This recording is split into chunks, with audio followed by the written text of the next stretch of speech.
Bonjour, bienvenue sur la chaîne, je suis Ao Ferrer.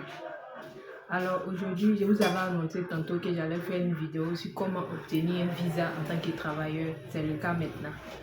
Alors le visa, c'est un document qui permet de sortir du pays par avion. Ça a l'air d'être un peu compliqué, mais quand tu te prépares, eh bien, tu n'es pas surpris de l'avoir, quoi.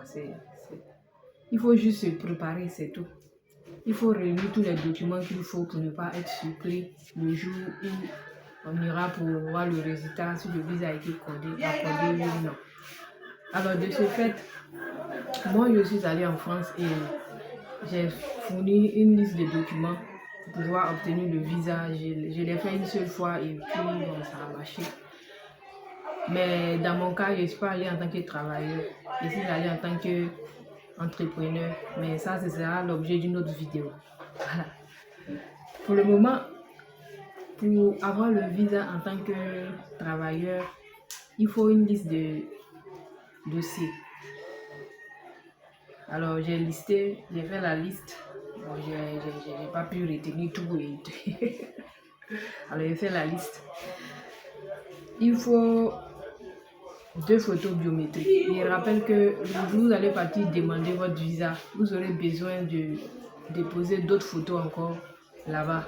Donc mieux, vous allez faire une photo de peut-être 6 photos numériques. Si vous allez dans les endroits où on prend les photos numériques, vous leur dites que vous voulez des photos à fond blanc pour un visa ou bien pour un passeport. Ils vont vous faire la photo. Comme ça, vous avez vos photos.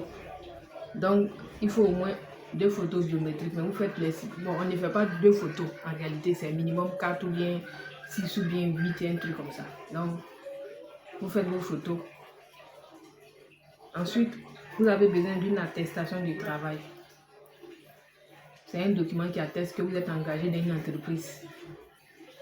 Ensuite, vous avez besoin d'une attestation de congé. Une attestation de congé, c'est une preuve pour dire que vous êtes en congé, que genre, vous ne fuyez pas de votre boulot. Ensuite, une attestation de sécurité sociale. Bon, dans notre cas en Côte d'Ivoire, il s'agit de la CNPS. En fait, il faut une preuve que vous êtes déclaré à la CNPS. Ça prouve que vous avez été engagé par une entreprise et qu'ils payent les cotisations et que vous êtes réellement lié à une entreprise en fait. Ensuite, vous avez besoin d'une autorisation de sortie pour les fonctionnaires. Il y a des fonctionnaires aussi qui flottent du pays, qui voyagent et tout. Généralement, les gens demandent ce document parce que bon, il arrive que des fonctionnaires, quand ils sortent du pays, souvent ils ne signalent pas alors que l'État a investi sur eux pour leur formation. Donc, il faut une autorisation de sortie pour les fonctionnaires pour se rassurer que la personne ne fuit pas. Maintenant, pour les gens qui sont non-ivoiriens, il vous faut un certificat de résidence pour les non-ivoiriens. Il vous faut aussi les 3 derniers bulletins de salaire.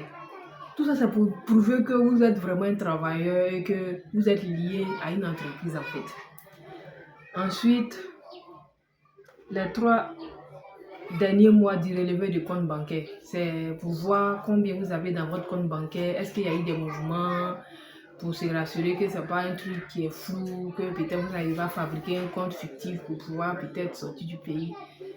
Puisqu'il y a des gens qui veulent aller se chercher en Europe, donc du coup, bon, ils font souvent des trucs un peu louches. Donc, ils veulent juste vérifier que tout est clean, quoi. Et vous avez besoin d'un passeport d'une durée de validité d'au moins 6 mois. Il peut arriver que tu pars dans un pays et puis il y a un problème et puis ton passeport n'est plus valide, ça peut te créer d'autres problèmes en fait. Moi, dans mon cas, avant mon départ, mon passeport était valide jusqu'au 8 janvier de l'année suivante. Alors que moi, je voulais aller au-delà du 8 janvier, donc si je partais avec ce passeport, ils allaient me refuser le visa. Donc, j'ai joint mon ancien passeport pour aller faire la demande d'un nouveau passeport.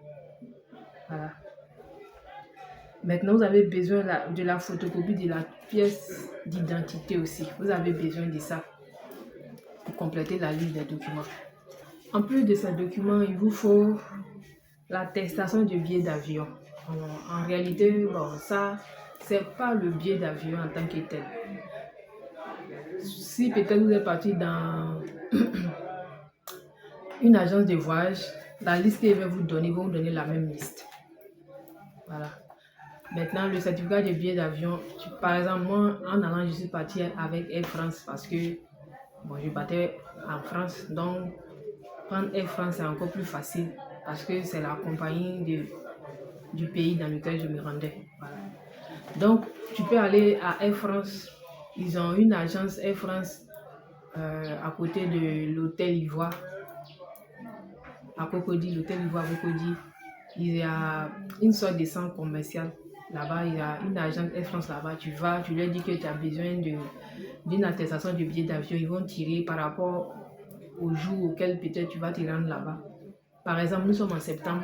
Si peut-être tu veux te rendre en France, disons en novembre, tu vas te dire tu veux une attestation de billet d'avion qui part du 1er novembre peut-être au 31 novembre.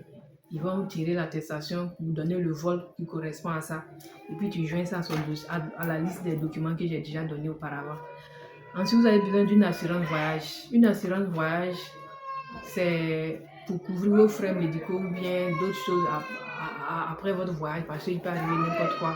Et puis vous n'aurez pas assez d'argent peut-être pour vous prendre en charge ou bien pour vous faire soigner là-bas. On ne sait jamais si vous avez eu un accident ou bien si vous êtes malade et que vous avez besoin d'argent. Donc, une assurance voyage, il vous faut ça obligatoirement, c'est pour votre bien. Et puis, il vous faut la réservation d'un hôtel. Bon, ça se fait par Internet. Vous allez sur un site Internet, sur Booking. Il y a plein de sites, vous allez sur, ou bien Kayak, vous allez là-bas. Vous voyez dans la zone dans laquelle vous voulez vous loger. La totalité de votre séjour, puisque peut-être vous allez vous balader, aller d'une ville à une autre pour visiter un peu. Donc, par exemple, si vous êtes à Paris pour peut-être 3 jours, vous pouvez réserver l'hôtel, vous payez peut-être un jour. Et puis on vous donne un reçu. C'est avec ça que vous réservez l'hôtel et vous allez tirer ça, ils vont vous envoyer ça peut-être par mail. En tout cas, c'est par mail parce que vous n'êtes pas là-bas physiquement. Vous tirez et puis vous joignez ça à votre dossier. Il vous faut aussi le reçu du bordereau d'échange. C'est-à-dire que c'est comme si tu avais échangé des euros contre des CFA. Moi, dans mon cas, j'ai eu un reçu de 1500 euros parce que c'était la somme qu'il fallait pour pouvoir rester en France pendant 1 mois. Mais en réalité, je n'ai pas échangé l'argent. J'ai vu un bureau d'échange et puis j'ai payé le reçu à 27 000 francs. Puisque si tu échanges ton argent réellement et que tu n'as pas le visa, pour aller réchanger ton argent encore, tu vas payer. Donc, c'est un sacrifice à faire. Moi, j'ai payé le reçu à 27 000 francs. Et puis, on m'a donné un reçu qui prouvait qu'il avait échangé 1500 euros contre des CFA qui faisaient plus de 1 million. Maintenant, il faut noter aussi que tu ne peux pas avoir plus de 1000 euros d'espèces quand tu voyages. En tout cas, quand il partait en France, c'était pas plus de 1000 euros d'espèces. Donc, il va vous nécessiter une carte. Pas forcément votre carte bancaire personnelle parce qu'il peut arriver que quand vous allez faire des achats, que bon, on puisse prendre des taux d'échange, c'est vraiment élevé quand c'est directement avec ta carte bancaire. Donc, c'est même pas la peine. Je ne vous conseille même pas, n'essayez pas. Achetez plutôt une carte comme quand on va acheter des trucs sur Internet. Là, vous achetez ça, c'est encore plus abordable. Mais moi, dans mon cas, j'ai utilisé la carte push. C'est SGBCI, la carte un peu verte. Donc, je ne veux pas faire des publicités gratuitement non plus. C'était plus abordable et j'ai pu faire mes achats là-bas tranquillement sans être inquiété par ma gang en fait. Bon, je crois que c'est tout. Donc, je vais faire la liste et puis vous aurez ça à la fin de la vidéo pour que vous ayez une idée très claire.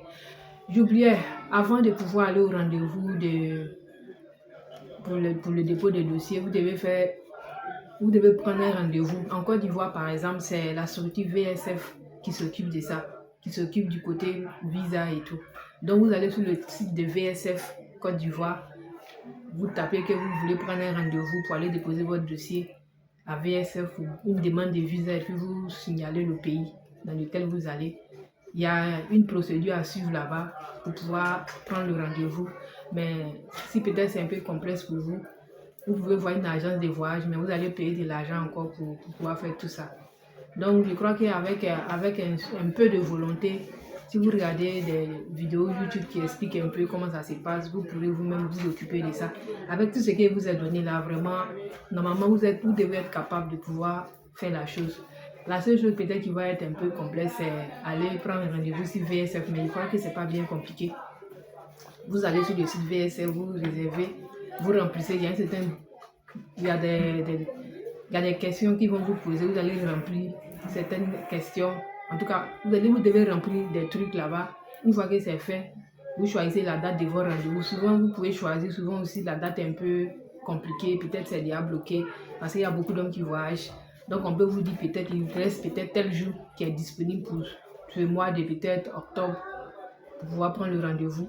Donc, vous prenez, mais il y a des fois aussi, vous pouvez choisir la date quand il n'y a pas beaucoup de voyages. Vous pouvez choisir la date. Donc, ça va dépendre. Maintenant, c'est quand vous avez le rendez-vous que vous consultez le dossier qui vous est donné la liste. Et puis, vous allez au rendez-vous, vous allez à l'heure. S'il vous plaît, allez à l'heure. Si vous n'allez pas à l'heure, vous allez reprendre un autre rendez-vous encore et vous allez payer. Et à VSF, pour pouvoir réserver un rendez-vous, c'est payant aussi là-bas. C'est entre 15 000 et 25 ou 30 000 francs. Mais normalement, ça ne doit pas dépasser. Donc, si vous avez pris un rendez-vous que vous n'avez pas honoré l'heure, si vous partez reprendre un autre rendez-vous, vous allez repayer encore. Donc, mieux vous être à l'heure. Donc, voilà, c'était un peu ça. Merci d'être resté jusqu'à la fin de la vidéo. Likez, partagez pour pouvoir aider d'autres personnes. Et ma prochaine vidéo, ce sera comment avoir un visa en tant qu'un entrepreneur, c'est-à-dire quelqu'un qui a une entreprise et qui veut aller en France ou bien en Europe pour peut-être visiter, faire du tourisme. Moi, je suis allée qu'en Europe. Je ne suis pas encore allée aux États-Unis ou bien en Chine ou bien au Canada. Donc, pour le moment, je ne maîtrise pas les procédures de là-bas, les documents à fournir. Donc, pour le moment, les vidéos que je fais, c'est là où je maîtrise. Il faut qu'on se dise les vérités. Donc, je vais faire la prochaine vidéo aussi comment avoir un visa en tant qu'entrepreneur. Et puis, vous aurez d'autres astuces là-bas aussi. Merci. À la prochaine. Ciao, ciao.